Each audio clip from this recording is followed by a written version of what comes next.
Eu sou Thiago Paiva, neurocirurgião infantil e apaixonado pelas possibilidades que a ciência nos dá de buscar alternativas e tratamentos a condições que até não muito tempo a gente não tinha tanta alternativa. Esse vídeo de agora eu trouxe para fazer uma pergunta a vocês. Exposição à tela pode causar autismo?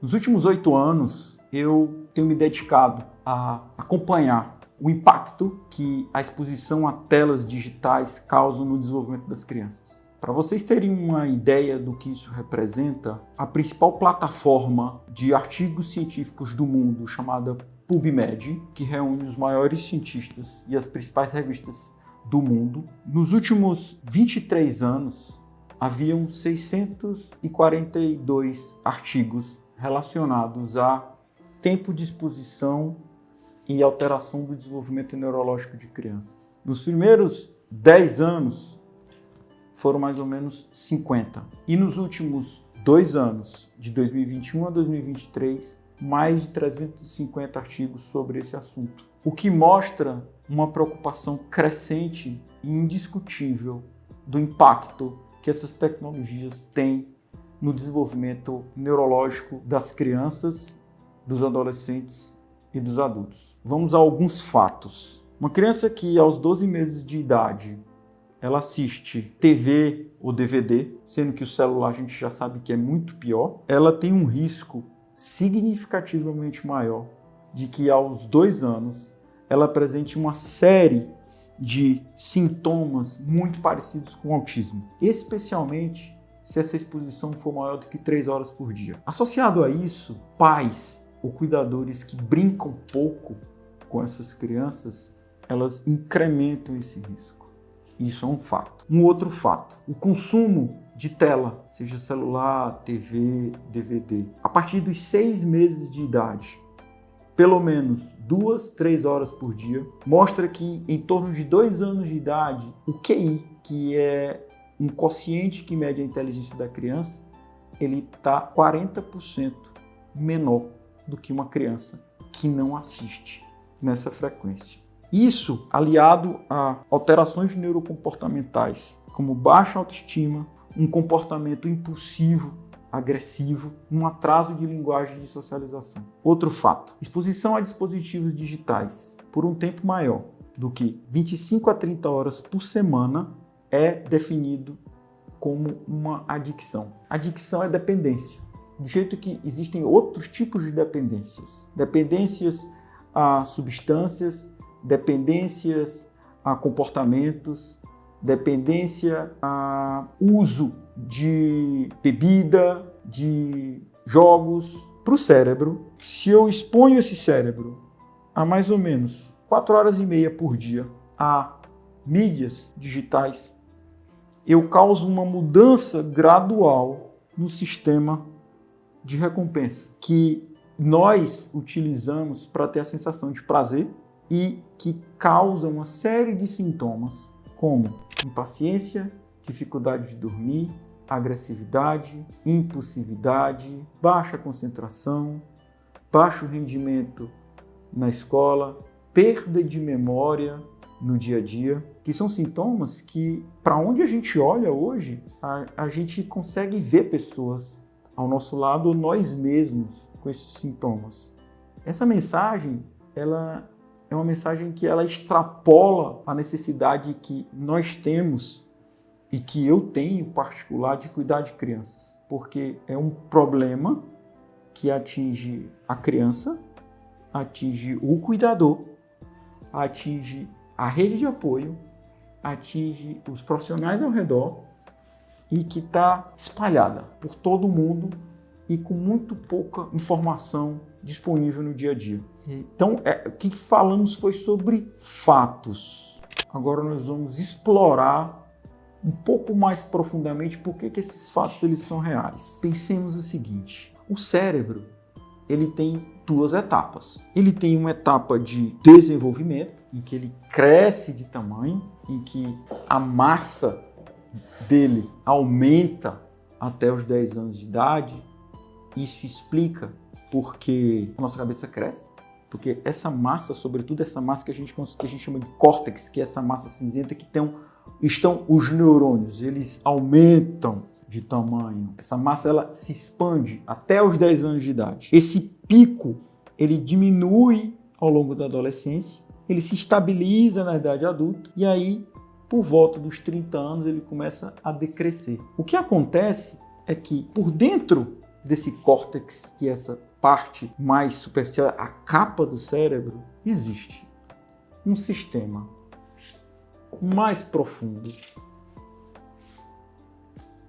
por baixo, que ele é um circuito que nós chamamos de circuito límbico, porque ele está relacionado diretamente com as emoções. O que acontece com esse circuito límbico? Esse córtex ele não se desenvolve na mesma velocidade em que há uma desconexão desse sistema límbico. Pelo contrário, nas primeiras 2 décadas de vida, o sistema límbico ele ainda tem um papel muito preponderante na hora das nossas decisões. Isso explica, por exemplo, porque um adolescente é capaz de ter decisões que um adulto não consegue entender. E isso eu consigo me encaixar, como a qualquer pessoa que esteja assistindo. Nós temos comportamentos que nós realizamos na adolescência e que a razão ela não consegue explicar alguns anos depois, quando nós mesmos estamos adultos. Esse circuito, que é afetado pelas telas, pelas mídias eletrônicas, é um circuito que ele envolve basicamente a parte da frente do cérebro, que é o córtex pré-frontal. O córtex pré-frontal é ele que é capaz de fazer com que a gente tenha o que nós conhecemos como comportamento social. Esse pensamento social é ele que impede que nós nos comportemos de forma desorganizada, impulsiva, impaciente, ansiosa. Ela que faz com que as regras sociais sejam obedecidas.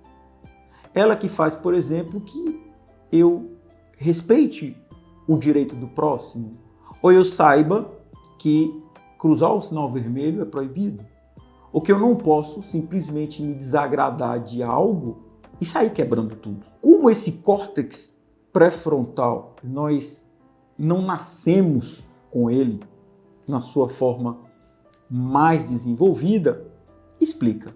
Porque uma criança com 2, 3, 4 anos de idade tem comportamentos que nós chamamos muitas vezes de birra, que é um comportamento meio desconectado do que está acontecendo. A ansiedade do que vai acontecer, uma impaciência, uma repetição de algumas coisas, o querer saber, o querer perguntar, o querer. E isso acontece. É ele, por exemplo, que ajuda no controle de quando nós deixamos de fazer xixi na cama e na fralda e passamos a fazer o xixi no vaso ou no piniquinho. É ele que faz com que eu aceite as regras de forma natural. É ele que faz com que eu consiga me adaptar às situações de maneira natural. Por baixo dessa capa, aqui, existe uma área do cérebro chamada ínsula. Pode parecer um conhecimento muito específico, mas eu acho que vale a pena falar dessa área do cérebro, porque é ela que tem um papel muito preponderante no desenvolvimento da empatia que nós temos com relação a outras pessoas, com relação a situações, com relação a eventos, com relação à emoção do outro. Essa área é uma área que é capaz de fazer com que nós consigamos experimentar sensações corporais ligadas à emoção. É por isso que quando a gente vê uma cena, às vezes a gente se arrepia. Quando a gente ouve uma notícia, às vezes dá uma sensação que nos toma de dentro para fora, dá vontade às vezes de chorar, de embargar a voz. É essa área do cérebro que consegue conectar essas emoções com as manifestações que o corpo nos traz. Mais dentro ainda, lá no meio, existe uma outra área mais profunda. E no cérebro existe uma máxima que diz que quanto mais profunda a área, menos controle nós temos sobre ela. Essa área, que eu vou chamar de corpo estriado, é uma área relacionada diretamente com os nossos comportamentos de recompensa e de supressão de impulsos socialmente inaceitáveis. Dito isso, a pergunta que vem é: ok, Tiago, você separou essas áreas, mas como é que uma afeta a outra? Existe uma substância chamada de substância branca, que ela está entremeada nessas áreas e é através dela que as conexões elas acontecem. Então, as conexões entre o lobo frontal, sobretudo o pré-frontal, ou seja, a parte mais anterior da parte da frente do cérebro, a ínsula, que está abaixo da capa do cérebro, e o centro desse cérebro, a substância branca é ela que faz todo esse circuito. E que esses circuitos vão ter nomes e eu acho que não interessa pra gente isso. O que acontece quando a gente deixa esse cérebro numa condição de exposição saudável, que é a exposição do dia a dia, muita brincadeira, natureza, ar livre, esporte, alimentação boa, sono bom, é que a gente proporciona ao cérebro o desenvolvimento e depois que o cérebro se desenvolve, a gente proporciona o amadurecimento. Quando eu exponho, e aí era algo que até alguns anos atrás a gente não sabia que acontecia, mas nos últimos 6 anos começamos a ter estudos cada vez mais definitivos que mostram que o problema que está ligado à exposição de mídias digitais, de telas eletrônicas às crianças, é um problema muito mais grave, sério, porque ele é anatômico. Essa perda das habilidades, esse comportamento que parece com autismo, ele acontece porque existe uma atrofia, ou seja, uma diminuição do cérebro causado pela exposição de forma inadequada a esses estímulos, além da diminuição das conexões. Todo mundo já ouviu falar em neuroplasticidade.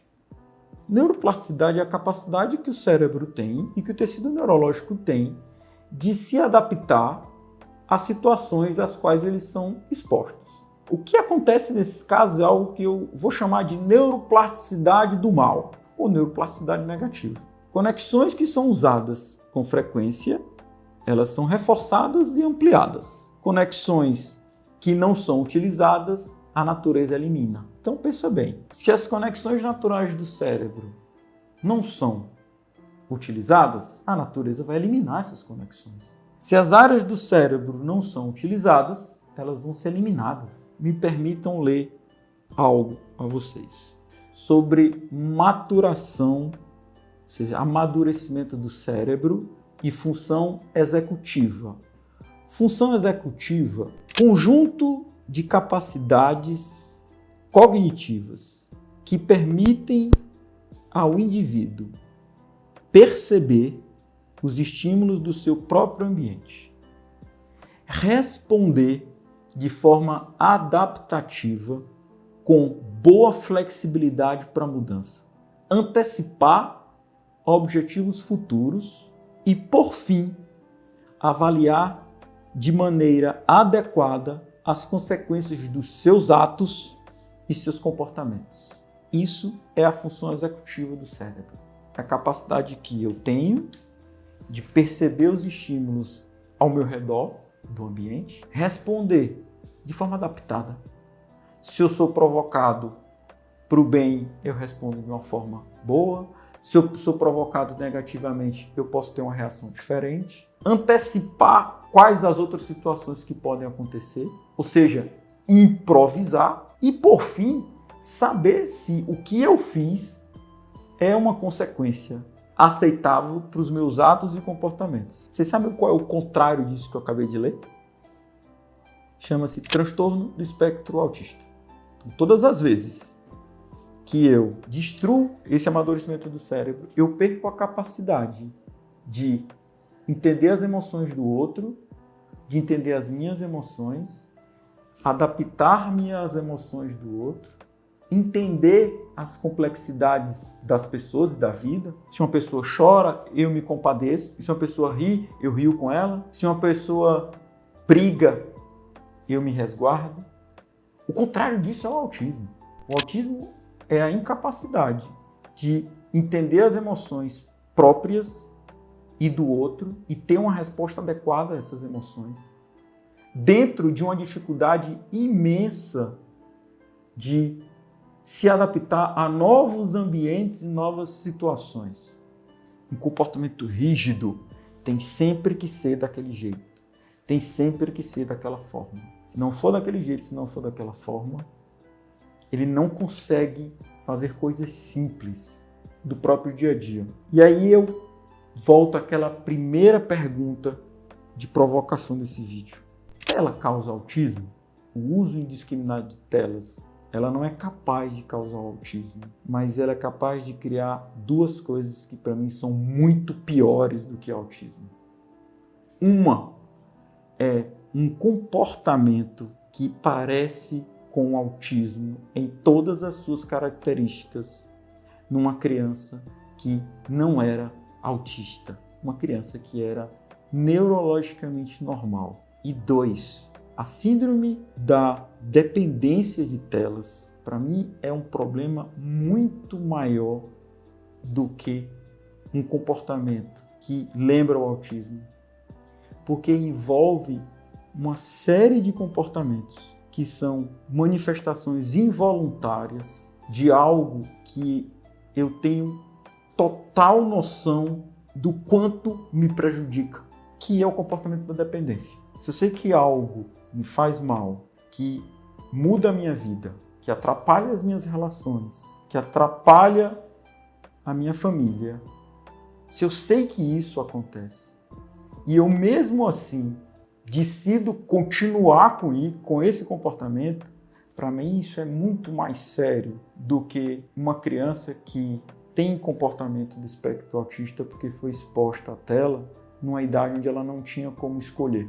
Você sabe o que é que a internet faz? A internet faz uma coisa que a gente chama de efeito distração da internet. É ser distraído da distração pela própria distração. É aquilo que a gente fica navegando de forma contínua e inespecífica. A gente vai vendo os sinais, vai vendo as imagens, vai vendo as figuras e vai imergindo cada vez mais nesse mundo. Isso vai causando, à medida que a gente vai ficando cada vez mais, uma desativação progressiva das áreas cerebrais de linguagem, memória e processamento visual. Será que alguém consegue pensar agora nesse momento que quando fica mais tempo nas redes sociais ou no YouTube, às vezes fica mais difícil explicar as coisas? Às vezes está sentindo mais dificuldade de lembrar de informações que antes eram mais simples e hoje elas não são tão simples de lembrar, com o nome de alguém, um determinado endereço. Essa navegação com atenção contínua e inespecífica e essa desativação das áreas da linguagem, a gente tem cada vez mais dificuldade de entender o que o outro fala e de expressar a nossa opinião. A memória, a dificuldade de entender cenários fazem com que a gente diminua a nossa capacidade de analisar os conteúdos dos quais nós somos expostos e aumenta um julgamento para a relevância de conteúdo. Quanto mais tempo em navegação, menor senso crítico a gente tem e maior comportamento, eu diria, não é um comportamento irracional, mas é um comportamento induzido a querer ver sempre as mesmas coisas. Ou seja, julgamento de relevância de conteúdo. Isso causa uma perda progressiva da capacidade de realizar operações mentais mais profundas. Ou seja, quanto mais tempo a pessoa, o adolescente, entenda-se a adolescência a partir dos 10 anos de idade.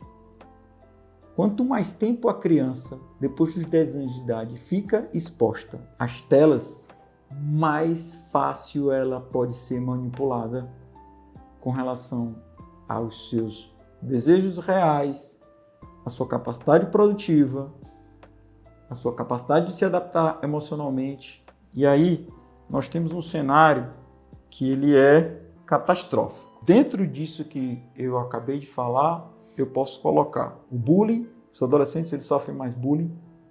Eles entendem que isso machuca mais. Eles não têm capacidade de se adaptar emocionalmente, porque existe um desligamento da capacidade de pensar e de se adaptar em direção a todos os estímulos que eles vêm de forma desorganizada, sejam para o bem, sejam para o mal. A busca cada vez mais por pequenas recompensas mais frequentes em detrimento a recompensas maiores e que levariam mais tempo para serem desfrutadas. Uma curtida, um like, uma foto, um pequeno vídeo, ele é mais importante emocionalmente para esse adolescente e esse adulto que vive nesse mundo do que a satisfação em ter uma boa carreira profissional, boas relações familiares, amigos verdadeiros, relacionamentos amorosos mais estáveis e mais duradouros. Se eu colocar isso com o fato de que, na medida que nós vamos envelhecendo, nós vamos ter cada vez mais autonomia, eu começo a colocar outros ingredientes, como a falta de vontade de trabalhar, a incapacidade de sustentar um emprego, a incapacidade de sustentar uma relação familiar organizada, a incapacidade de criar um filho ou uma filha de forma que seja naturalmente aceitável. E aí eu fecho o circuito. Eu posso não virar um autista ou ter um comportamento de autista, mas certamente eu vou desenvolver um transtorno de dependência de tela e que ele vai ser capaz de prejudicar a relação com a minha família, a relação com a minha esposa ou com o meu esposo, a educação e o tempo que eu devo passar com os meus filhos, que têm 6 meses de idade, 1 ano de idade, e que quanto menos tempo eu passo com eles, quanto mais tempo eles estão expostos a assistir os desenhos animados do YouTube, no celular, nas plataformas digitais, maior a chance de desenvolver outras doenças cada vez mais graves, cada vez mais impactantes. O ciclo se perpetua. Então, é possível fazer mais. Só que dessa vez, fazer mais é fazer menos. Saiam das redes sociais. Desliguem os celulares, as TVs. Saiam de casa. Vão para lugares abertos. Invistam tempo com as crianças. Gastem tempo com as crianças. Brinquem de fazer nada. Quanto mais tempo nós tivermos juntos com as crianças, fazendo coisas como correr, jogar bola, brincar, esconde-esconde, mexer na areia, tomar banho de mar, ir para o parque, olhar o céu azul. Maior capacidade que essa criança vai ter de desenvolver habilidades ligadas à adaptação emocional, improviso, linguagem, pensamento, reflexão e se tornar um adolescente mais estável, com menor risco de sofrimentos de depressão, ansiedade, suicídio, e um adulto mais produtivo, mais estável, capaz de constituir uma família. Clique no link da bio e entre no meu grupo de WhatsApp. Lá eu vou te explicar como o curso Menos Tela Mais Infância funciona e te entregar muito conteúdo de qualidade para você aplicar com seu filho.